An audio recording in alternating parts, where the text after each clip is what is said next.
Hello YouTube and welcome to another episode of The Cloudy Vape. In this video we're going to be talking about the iTaste MVP 3.0 by Innokin Technologies. So here is the fancy little box mod. It is a all-encompassing, all-encased battery, so you don't have a removable battery or anything like that. It does have a pass-through for charging, and it does fire up to 30 watts. So it is actually a variable wattage, variable voltage, and we'll dive down and talk about it just a little bit more. As you can see, I'm using a what am I talking about? I'm using a sub-tank mini. Sits nice and flush. And let's have a couple vapes on it. I'm vaping it right now at, 25 watts.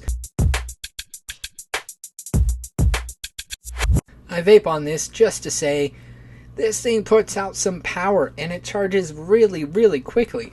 So all it has is a little micro USB charger, and it has a pass-through. As you can see, it is plugged into my computer. Well, you can't see it, but basically if you follow this cable, oh, you just heard it. That's it connecting to my computer. Well, USB device not recognized?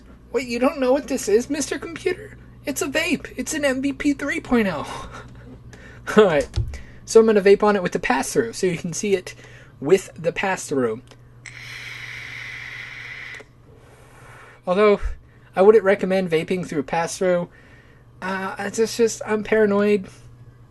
You know, you just keep away from anything that could be dangerous. Also, it recommends in the manual not to charge this on like a cigarette lighter adapter in your car. One of those adapters, don't charge it on that. That's just what the manual says. You can if you want to, but that's what the manual says. It says, warning, don't charge on that. So, just make sure if you are charging on it that you have the adequate connection that it's requiring. So definitely look at the manual before you charge on one of those adapters. Alright, so I plugged this in just so you can see what it would look like when it is charging. It has kind of a thunderbolt going on, like most chargers do. And yeah, it does fire up. It does fire up when it is plugged in. So yeah, that is just some things I wanted to show you. It kind of has a lightning bolt. I said firebolt? Did I say firebolt? Has a lightning bolt going on, so that's what you know it's charging. So without more yapping about this, let's dive down and check this out. Alright, so here is the up close of the MVP 3.0, the iTaste MVP 3.0 by Innokin Technologies. So here is basically, here's the device. I'm going to take off this sub-tank real quick, just so I can show it to you without bonking this. So, alright, so what we have here, we have our device, of course, but here's the box it comes in, and there's a few things in here that I wanted to mention. So first, of course, we have a charger which comes with it, which is awesome. This is a, it says iTaste. This is the charger it recommends you use.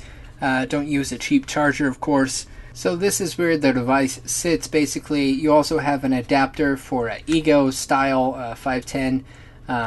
Just a little extender type thing going on, if you want to see right here. Basically, extender also fits onto Ego styles. So that is nice, a little adapter.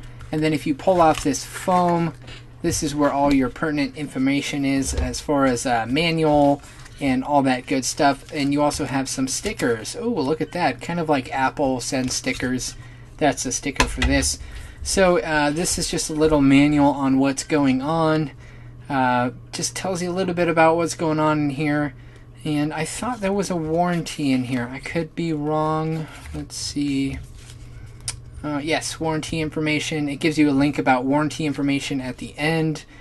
And yeah, so let's just look at the device. The back of the box does tell you a little bit about what's going on with the device if you want to know specs and all that good stuff. So I'm going to close this right here, set this aside.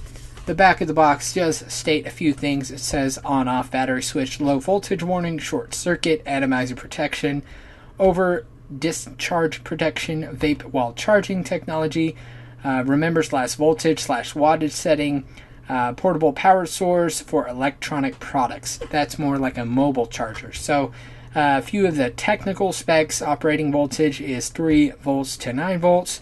Also, operating wattage is 6 watts to 30 watts.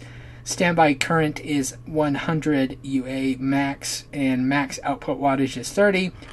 Maximum output current is 10 amps. maximum output voltage is 9 volts. They recommend down to 0.4, but I would recommend 0.5. Yeah, then it just tells you it uses DC 5 volt 1 amp output for charging, and the charging is also micro USB.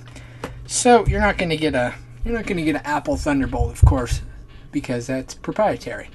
So first, let's talk about the outsides of this device. What is going on here? So you have iTaste MVP 3.0 right here. You have these little bubbles, kind of bumps, grooves, just to give you a little grip going on. This is the silver version.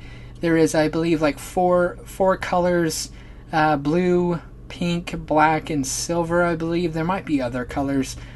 So you have a few things going on. You have a nice clicky button. If you can hear that, nice clicky button. 3 clicks basically locks, 3 clicks unlocks, all that good stuff. And a few things about the bottom. Yes, you have an output port right here. This is for charging any type of mobile output, and they're saying that the output on this is 5 volts, 1 amp current. And then also right here, this little weird thing you got going on is an actual micro USB adapter. So if you have like an Android phone or anything that takes a micro USB, you can charge directly off of this, so you don't need a cable. But say you have like an iPhone with a Thunderbolt charger or any of the proprietary iPhone chargers, you can just plug in your USB here and charge that if that is something you want to do. So yeah, the whole thing is kind of put together with these little 4 screws right here. Then you also have 4 screws right here that kind of like holds it together, so to speak. So as far as this, you have your power button, your voltage or wattage up, voltage or wattage down. Then you also have your LED readout. So it says click 3 times to go on. 3 is on, and now it's saying that there is no atomizer because there is none plugged in. So a few readouts, it'll show ohms. Let me turn it back on. It'll show ohms, it'll show voltage, and it'll show wattage. So what you have here, in order to change your voltage or wattage, your wattage rather, that's up. So just clicking it, it's not changing because it has a lock on it. So if you just hold it down, it'll flash, and then now you can change in 0.5 watt increments, and all the way down to 6 watts. So it does have a round robin effect. So if I go past 30 watts, it'll just drop down to 30, back up, all the way up at 0.5 increments, and that is how you change your wattage. So in order to get to your voltage, you go minus and power, or down and power, and that will go into voltage mode. And then again, you can go in. This is 0.1 increments, not 0.5. So this is voltage all the way up to 9 volts into your increments that way.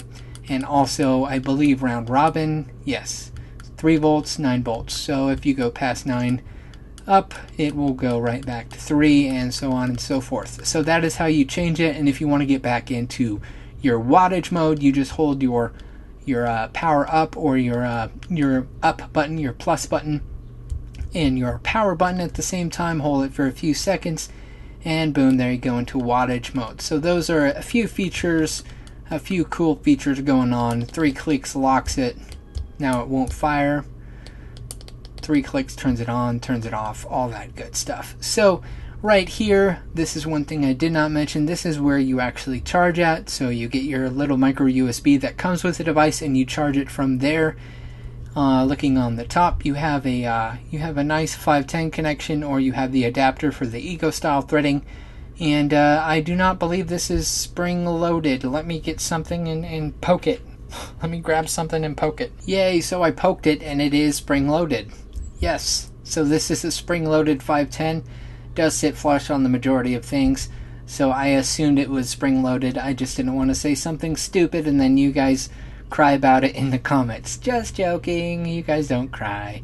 So yeah, that is about it. Very nice device. Like I said, I would recommend going down to 0.5, not 0.4. It does have, I guess, a little bit of protection on there. But if you're going to be sub-ohming on this, only go down to 0.5. That is my recommendation, although the manufacturer states you can go to 0.4. But again, like I said, keep it at 0.5 to be safe. Right here, you have a LED indicator. And so green indicator means it is almost fully charged.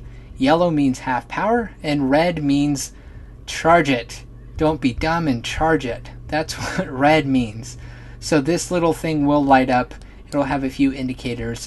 This little black right here, it is a tricolor LED. So that is about it. This is just a quick rundown of this device. I'm sure there are other minute features I missed, but as far as just making this thing function and making it work, that is a quick rundown. So you throw your atomizer up on this. Let me grab an atomizer.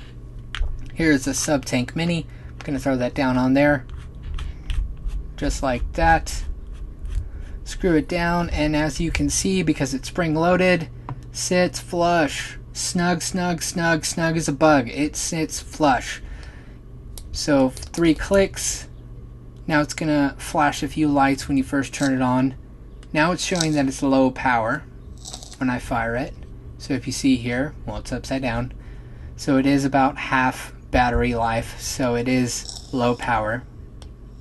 So once it hits red, that means charge it. So the internal battery of this is a 3800 mAh battery. Oh my gosh, 3800 mAh. That's like a 26650. Most 26650s are up there in mAhs. So basically what 3800 mAh means, it means it lasts a long time. And also the way, it lasts long, but it also charges pretty darn fast. Because it has a nice input current, 1 amp, 5 volts going into it. So it does charge fast, and it does last long. So just wanted to let you know about that battery. As far as the actual specs of the battery, I'm not positive, but I would assume your output current is about 10 amps. So yeah, be safe. So again, like I said, it does lock wattage, lock voltage. So that is nice, at least for me personally. That might bug some people, but it's as simple as hold down whatever direction you want to go in, let go after it starts flashing, and adjust up into 0.5 increments. So there's 30 watts, and then you just start firing. There's your ohm readout on the top, voltage readout, and it won't show voltage readout until you actually fire the device. It'll show 0 volts until you fire it. So it just calculates it and then goes for it. So there's 4.2 volts. Oh, it clicked it too fast. That is one other thing I guess would be a con is, like if you're kind of just pulsing it to see what the voltage is or whatever, just if you're a pulser, if you like pulsing it, it does lock. There you go, see? So I know some of these other devices that have the click to lock, the multiple click to lock, they don't lock like this. So that's just a little con for me, but it's really not that big of a deal. You can get over it really quickly. Just don't pulse it. That's just, this is my fault from using mech mods so long. I'm used to pulsing mech mods. But yeah, so that's about it. Really enjoy this device. Very simple to use, simple to charge. It charges super quickly. And yeah. So now that we checked out all the happy functions and features, let's talk about pros and cons, at least my personal pros and cons. So yeah, you do have a limited warranty on it. I can actually get that out for you, and I'll tell you more about it in the description. But basically, you do have a limited warranty in here. It just kind of replaces some features. But the main con I would have to say is because the battery is all cased into here. If something goes wrong with the battery, or if there's a function wrong, the battery dies over time, you're gonna have to send it in, or if you don't have the warranty on it, you're just gonna have to scrap it. So that's just one con. But from what I've heard, these last a long time. The first version, or at least the second version, the MVP 2.0, lasted a good while, and that was a very popular device. So yeah, that's the only thing I could really say about a con. Everything else, it works really well for what it is. Definitely for down to about 0.5. It does, I think it says 0.4 it can run, but yeah, I would keep it about 0.5. I wouldn't go any lower than that. But besides that, definitely a con because it's all encompassing, but that's just my thoughts. Pros are, it has that little connection at the bottom where you can charge devices, so that's nice. If your phone dies and you're stranded in the middle of the desert, whatever, that is definitely a pro. You can use that. Yeah, it charges quickly, fits flush with all of my 510 connections, no issues there, and it just works very well. I don't, as far as functions or anything, I don't really have any cons as far as functions go. Works very well for what it is. I usually just keep it in wattage mode. I haven't really messed with the voltage mode too much. But yeah, for what it is, it works very well. Very good for a starter setup. Also, if you're trying to get into, the sub-ohm tanks that are coming out, at least down to 0.5, this works very well. So those are just some thoughts about that. And yeah, that's going to wrap up this review. Hope it gave you a little idea on what's going on with this device. And if you have any more questions, definitely check in the comments below. I will answer any questions you have, or email me at cloudy.vape@gmail.com. And if you want to know where I pick this up from Mount Baker, you can look in the description box below to the link to Mount Baker. Thanks for watching this video. If you liked it, please like it. And if you like my videos in general, please subscribe. And as always, stay classy and keep vaping.